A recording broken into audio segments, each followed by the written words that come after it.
कौन सा देश है जिसे खाली कंट्री भी कहा जाता है? आखिर क्या वजह है जो इतना बड़ा देश होने के बावजूद ये देश खाली है?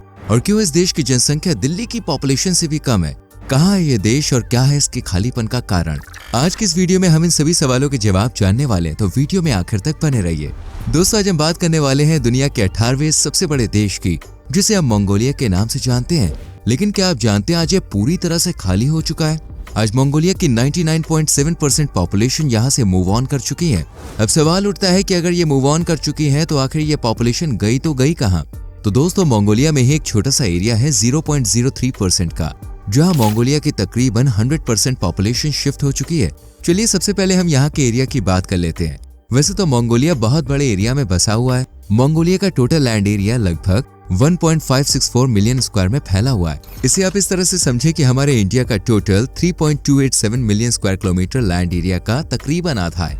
लेकिन हैरानी की बात तो यह है कि भारत का आधा होने के बावजूद ये देश पूरी तरह से खाली है। आपको यकीन नहीं होगा, इस देश की टोटल पॉपुलेशन 34 लाख के लगभग है। अब ये नंबर कितना छोटा है, इस बात का अंदाजा आप ऐसे भी लगा सकते हैं कि इससे ज्यादा पॉपुलेशन तो भारत की राजधानी दिल्ली में बसती है। चलिए मंगोलिया के बारे में अब डिटेल में बात करते हैं। शुरुआत करेंगे मंगोलिया के इतिहास से। पास्ट में देखें तो हमेशा से मंगोलिया इतना वीरान नहीं था।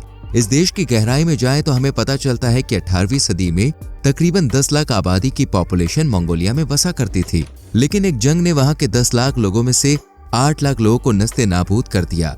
यहाँ तक फिर भी ठीक था, लेकिन जब मंगोलिया में बुद्धिज्म ने दस्तक दी तो जैसे पॉपुलेशन एकदम से खत्म होने लगी। फिर कभी वहां पर वो पॉपुलेशन ना हो सकी जो जंग से पहले हुआ करती थी।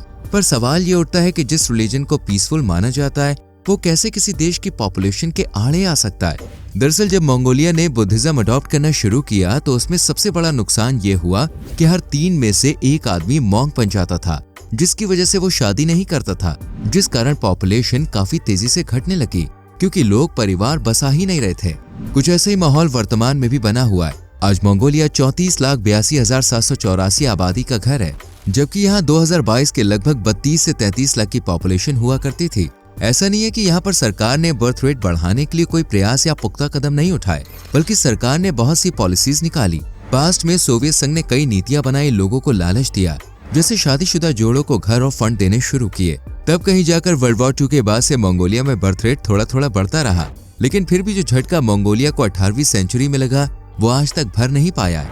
देखा जाए तो मंगोलिया में आज बुद्धिज्म को बहुत माना जाता है और आज भी बुद्धिज्म मंगोलिया में डोमिनेट रिलीजन है। आज भी मंगोलिया में काफी लोग बुद्धिज्म को अपनाते हैं और यही वजह जो मंगोलिया में पॉपुलेशन इंप्रूव नहीं हो पा रही है। चलिए अब बात कर लेते हैं मंगोलिया की ज्योग्राफी की, जो मंगोलिया की पॉपुलेशन ना बढ़ने का भी बहुत बड़ा कारण है। वैसे मंगोलिया को दुनिया की सबसे बड़ी लैंडलॉक कंट्री भी कहा जाता है। आपको बता दें, मंगोलिया का समुद्र से दूर दूर तक कोई भी नाता नहीं है, बल्कि इसके नॉर्थ में रशिया और साउथ में चीन बसा हुआ है। और बात अगर समुद्र की करें तो मंगोलिया से तकरीबन 700 किलोमीटर दूर येलो सी है और इसी वजह से इंडिया और पैसिफिक ओशन से मॉनसून विंड्स बहुत ही कम यहाँ पर एंटर कर पाती हैं और इस वजह से यहाँ पर एटमॉस्फेयर काफी डिस्टर्ब रहता है।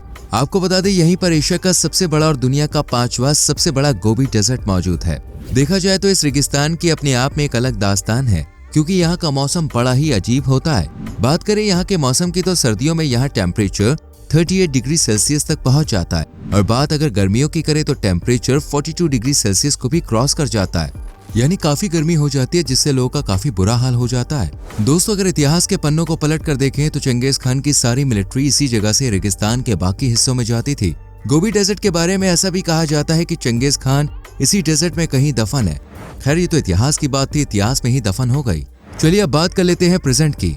तो दोस्तों, क्या आपने कभी मंगोलिया का वर्ल्ड मैप देखा है? अगर नहीं देखा तो आप देख लीजिए। यहाँ पर आपको पता चलेगा कि यह महाद्वीप चारों ओर से बड़े बड़े पहाड़ों से घिरा हुआ है। यहाँ अल्ताई, खंगाई, हेंती और कुल्लन जैसी माउंटेन रेंज है, जो इस तरफ से आने वाली बारिश की हवाओं को दाखिल नहीं होने देती।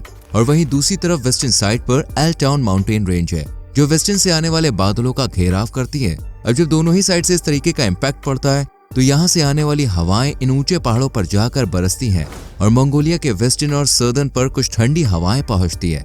और यही सबसे बड़ी वजह है जो मंगोलिया का वेस्टर्न और सर्दर्न एरिया यहाँ रहने के काबिल नहीं है।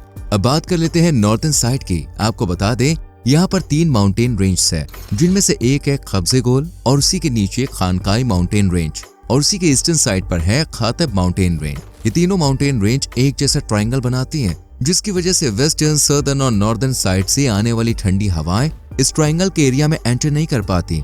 वहीं दूर दूर तक कोई समुद्र ना होने की वजह से मंगोलिया दूसरे देशों की तरह बिजनेस करने के मामले में काफी पीछे है, क्योंकि यहाँ बिजनेस कर पाना काफी मुश्किल हो जाता है। देखा जाए तो ये भी सबसे बड़ा कारण है। इसके कारण ये देश दुनिया की जीडीपी में भी काफी कम कंट्रीब्यूट कर पाता है।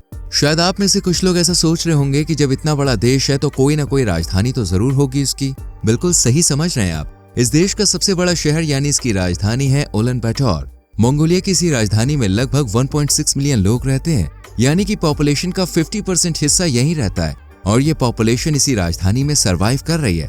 अब बात करें अगर बची हुई जनसंख्या की, वो कहाँ है, तो आपको बता दें वो कहीं और नहीं बल्कि पहाड़ी और रेगिस्तानी इलाकों में वास कर रही है, यानी कि वहां पर रह रही है। आपको बता दें मंगोलिया की बची हुई जनसंख्या यानी तकरीबन 17 लाख लोग ऐसे हैं जो इन पहाड़ी इलाकों में अपना जीवन काट रहे हैं। यहाँ रहने वाले लोग को देखना काफी मुश्किल हो जाता है। आप सोच रहे होंगे कि जब इतनी बड़ी पॉपुलेशन इसकी कैपिटल में रहती है तो जरूर यहाँ पर काफी खूबसूरती होगी और ये जगह वेल सेटल्ड होगी और यहाँ पर मौसम को लेकर किसी भी तरीके की कोई परेशानी नहीं होगी।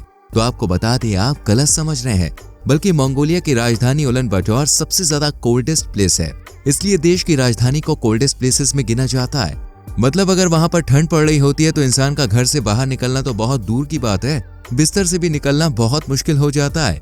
यहाँ पर टेम्परेचर कई महीनों तक -36 से -40 तक बना रहता है और इसी वजह से यहाँ पर इंसानों को काफी मुश्किल होती है और इस वजह से लोग एक दूसरे से बहुत कम मिल पाते हैं। बल्कि अगर आप मंगोलिया जाए तो आप नोटिस करेंगे कि यहाँ के लोग गाड़ियां ऑन यानी कि स्टार्ट रखते हैं, क्योंकि अगर वो ऐसा नहीं करेंगे तो उनका इंजन पूरी तरह से ठप पड़ जाएगा और उसे ऑन कर पाना बहुत मुश्किल होगा। आपको बता दें मंगोलिया में यही एक ऐसी जगह है जहाँ पर खेती करना आसान है, लेकिन ये एरिया मंगोलिया के टोटल एरिया का सिर्फ 0.4% है। लेकिन आपको जान के हैरानी होगी कि एक समय ऐसी मंगोलिया को कृषि भूमि भी कहा जाता था, भले ही क्लाइमेट कैसा भी हो। हाँ देखिए, ये बात अलग है कि यहाँ खेती करना आसान नहीं था, लेकिन उसके बाद भी लोग यहाँ पर खेती किया करते थे। यहाँ तक कि पूरे एशिया में ऐसा कोई दूसरा देश नहीं था जो मंगोलिया के लोग के बराबर खेती कर सके। मतलब कि यहाँ जितने भी लोग रहते थे उसमें से 90% लोग खेती ही करते थे। इस देश में अनाज और फलों की खेती काफी बड़े स्तर पर होती थी। उसकी वजह से उनकी फाइनेंशियल स्थिति भी काफी मजबूत थी, क्योंकि ये लोग सब्जियों और अनाजों को मार्केट में बेचकर पैसे कमाते थे। लेकिन जब इस सेक्टर का निजीकरण हुआ तो सब कुछ बदल गया।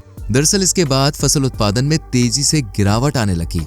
जिस मंगोलिया को कभी अनाजों का भंडार कहा जाता था, वहां पर अचानक ही सूखा पड़ गया और लोगों ने अपने खेत छोड़ दिए।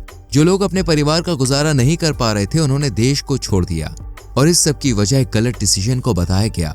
दरअसल एक समय ऐसा था जब मंगोलिया को मैन्युफैक्चरिंग का गढ़ माना जाने लगा था, क्योंकि 80 से 90 दशक के दौरान यहाँ पर पॉपुलेशन काफी अच्छी हुआ करती थी और यहाँ पर कई चीजें मैन्युफैक्चर होती थी। यहाँ के लोगों की मेहनत की वजह से यहाँ की इकोनॉमी भी बेहतर थी। 1998 में मंगोलिया की इकोनॉमी 24% मैन्युफैक्चरिंग से ही आती थी और तब रूस मंगोलिया के फूड प्रोसेसिंग इंडस्ट्री में सबसे मेन बाजार कहलाता था। लेकिन जैसे ही सरकार ने सेक्टर को अपने अंडर में लिया, सब कुछ तबाह हो गया। सरकार का यही एक गलत कदम सब कुछ बर्बाद कर गया, क्योंकि धीरे धीरे मंगोलिया का मैन्युफैक्चरिंग सेक्टर पूरी तरह से बर्बादी की कगार पर आकर खड़ा हो गया। जहाँ कभी लेदर के जूते, लेदर के बैग, लेदर से बने हुए कोट जैकेट का उत्पादन तेजी से हुआ करता था, वहाँ अचानक ये सब रुकने लगा और नतीजा ये हुआ कि लोग बेरोजगार होने लग गए और उन्हें यहाँ से सब कुछ छोड़कर दूसरी जगह पे जाना पड़ा। और यही वजह है कि आज मंगोलिया के कई लोग खाना बदोश की जिंदगी बिता रहे हैं। खैर, आपके पास अगर कोई ऐसी ट्रिक है जिससे मंगोलिया की पॉपुलेशन बढ़ाई जा सके तो हमें अपना आइडिया कमेंट सेक्शन में लिखकर जरूर बताएं। वीडियो को लाइक और शेयर करके चैनल को सब्सक्राइब करें और बेल आइकॉन प्रेस करें, जिससे आपसे आने वाली वीडियोस मिस ना हो। मिलते हैं आपसे अगली वीडियो में। Till then, bye bye, take care.